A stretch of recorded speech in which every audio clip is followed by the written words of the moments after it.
Hello दोस्तों, स्वागत है आपका पीसीएस स्टडी में। मैं अक्षय कुमार। दोस्तों, आज का हमारा टॉपिक है राष्ट्रीय शिक्षा नीति 2020। ये जो नई शिक्षा नीति है उसके आधार पर हम यहाँ पे मेंस के प्रश्नों का उत्तर लिखेंगे। दोस्तों, यहाँ पे शुरू करते हैं हम। तो यहाँ कैबिनेट के द्वारा नई राष्ट्रीय शिक्षा नीति को मंजूरी दी गई है। साथ ही मानव संसाधन विकास मंत्रालय का नाम बदलकर शिक्षा मंत्रालय किया गया। मानव संसाधन विकास मंत्रालय का नाम बदलकर शिक्षा मंत्रालय किया गया। याद रखेंगे दोस्तों, यह पीटी फैक्ट है।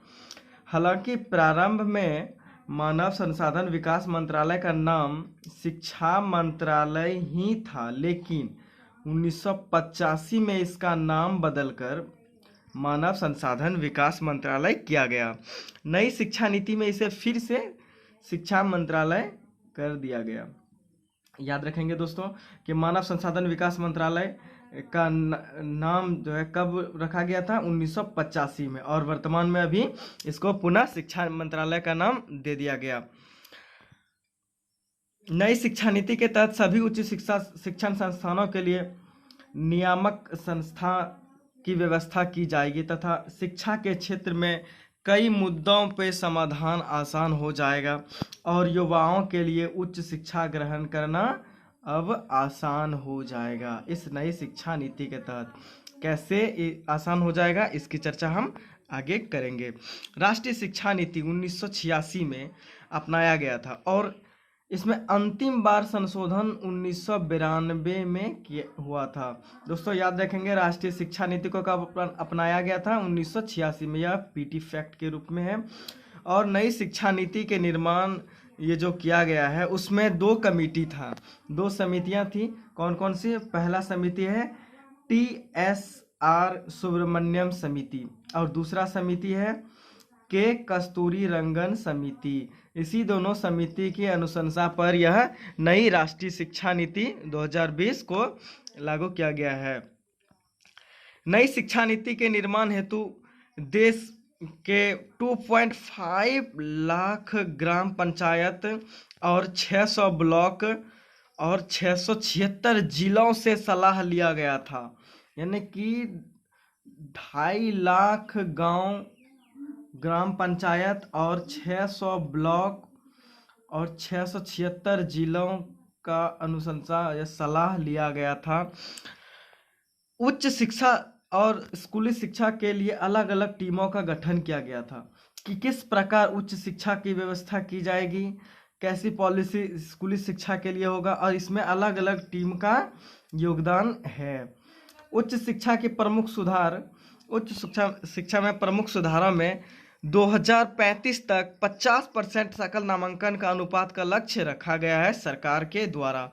नई शिक्षा नीति में 10+2 का प्रारूप को पूरी तरह से खत्म कर दिया गया है और इसके बदले में बल्कि इसे 10+2 के स्थान पर 5+3+3+4 का प्रारूप का प्रयोग किया गया है। अर्थात अब स्कूल में पहले 5 साल में प्री प्राइमरी स्कूल का और 3 साल प्रारंभिक चरण एवं माध्यमिक चरण होगा। इसमें हम देखते हैं कि किस प्रकार यह 5+3+3+4 का प्रारूप सरकार के द्वारा बनाया गया है।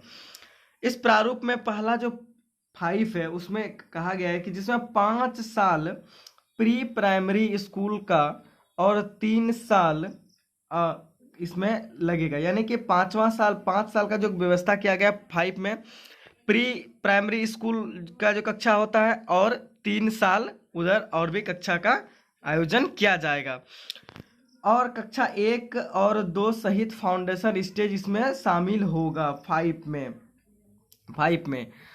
फिर अगला 3 साल को कक्षा 3 से 5 की तैयारी में लगाया गया और चरण इसमें विभाजित किया गया। अगले 3 साल फिर जो +3 है उसमें मध्य चरण का स्थान रखा गया है और माध्यमिक का 4 साल का कोर्स होगा। नई शिक्षा नीति के साथ स्कूलों में कला, विज्ञान, वाणिज्य आदि का कोई पालन नहीं होगा। मतलब कि स्टूडेंट अपने इच्छा अनुसार वह कोई भी पाठ्यक्रम पढ़ सकता है, पढ़ना चाहे तो वह ले सकता है कोई भी पाठ्यक्रम। उच्च शिक्षा हेतु कई सुधार किए गए हैं, जैसे ग्रेडेड एकेडमिक, प्रशासनिक और वित्तीय स्वायत्तता इसमें शामिल होगा। नई शिक्षा नीति में मल्टीपल एंट्री और एग्जिट का सिस्टम भी होगा। मतलब मल्टीपल एंट्री मतलब आप अगर ग्रेजुएशन कर रहे हैं, तीन साल का ग्रेजुएशन था उस समय, तो आप एक साल में अगर एक पार्ट 1 पढ़ लेते हैं, उसके बाद छोड़ भी देते हैं, तो आप फिर से एंट्री ले सकते हैं और आप एग्जिट भी कर सकते हैं। मतलब मल्टीपल एंट्री भी हो सकता है, कई बार आप एडमिशन ले सकते हैं उसमें, और एग्जिट भी आप कर सकते हैं। अब इससे पहले साल के बाद अगर कोर्स कोई किया जाता है तो पहले साल के बाद उसमें वह सर्टिफिकेट देगा, और दूसरे साल के बाद उसका डिप्लोमा का मान्य प्राप्त होगा, और 3 से 4 साल बाद उसे डिग्री दी जाएगी।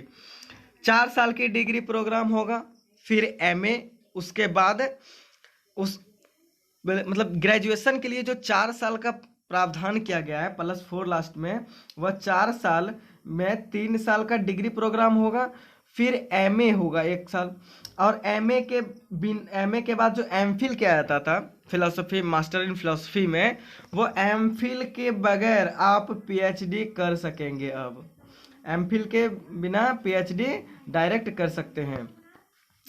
क्षेत्रीय भाषा में ई कोर्स की शुरुआत किया गया है। ई कोर्स एवं वर्चुअल लैब्स का विकास किया जाएगा।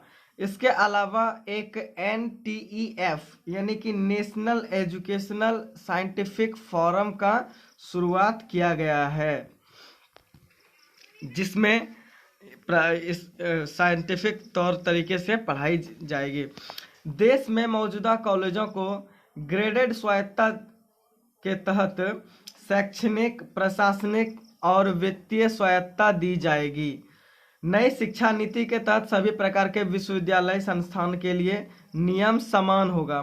हर एक विश्वविद्यालय का नियम समान होगा, और वह अब समय पे परीक्षा ले सकेंगे।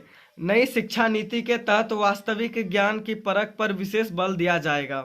वास्तविक ज्ञान और प्रायोगिक ज्ञान पर विशेष बल दिया जाएगा नई शिक्षा नीति के तहत। कक्षा 5 तक मातृभाषा को निर्देश का माध्यम बनाया जाएगा, यानी कि कक्षा 5 तक अगर कोई स्टूडेंट है तो उसे मातृभाषा में उसका शिक्षा दिया जाए, ताकि उसका बेस मजबूत हो सके। नई शिक्षा नीति में जीडीपी का 6% शिक्षा में लगाया जाएगा। जीडीपी का 6% शिक्षा में लगाया जाएगा, जबकि वर्तमान में 4.3% जीडीपी में शिक्षा का हिस्सा रहता था। ये याद रखेंगे दोस्तों, ये पीटी फैक्ट है हमारा। अमेरिका की नेशनल साइंस फाउंडेशन के तर्ज पर नई शिक्षा नीति में NRF नेशनल रिसर्च फाउंडेशन लाया जाएगा। इसमें विज्ञान और सामाजिक विज्ञान दोनों विषय शामिल होंगे। इसके अलावा यह शिक्षा के साथ रिसर्च में भी सहायक होगा।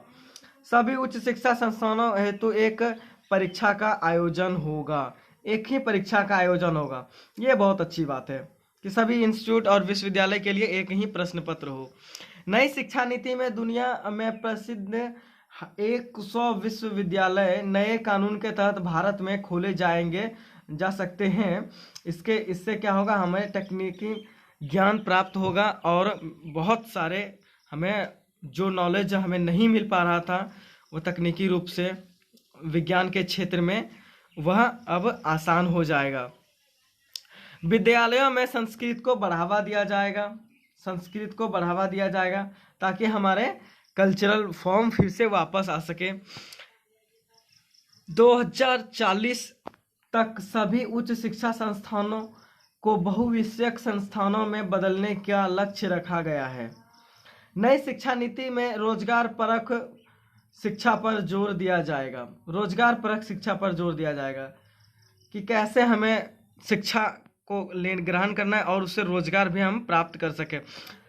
2025 तक कम से कम 50% छात्रों को विद्यालयों या उच्च संस्थानों में रोजगार से संबंधित शिक्षा मुहैया कराया जाएगा। लगभग 50% छात्र को। नई शिक्षा नीति में भारतीय शिक्षा प्रणाली में व्यापक सुधार की संभावना जताई जा रही है। हमें आशा है कि इस तरह का शिक्षा संस्थान ये जो लागू हुआ है, सुधार हुआ है शिक्षा में, ये व्यवस्था नीति अच्छी लागू होगा। और ज़मीनी स्तर पे यह अगर लागू हो जाए तब तो ये बहुत अच्छा पॉलिसी है। अगर ज़मीनी स्तर पे लागू नहीं हो पाए तो क्या कहना। खैर, ये वीडियो आपको कैसा लगा आप हमें कमेंट सेक्शन में बताएं। अगर अच्छा लगा हो तो आप लाइक करें, चैनल को सब्सक्राइब करें और इसी तरह आप बने रहें PCS स्टडी के साथ। नमस्कार।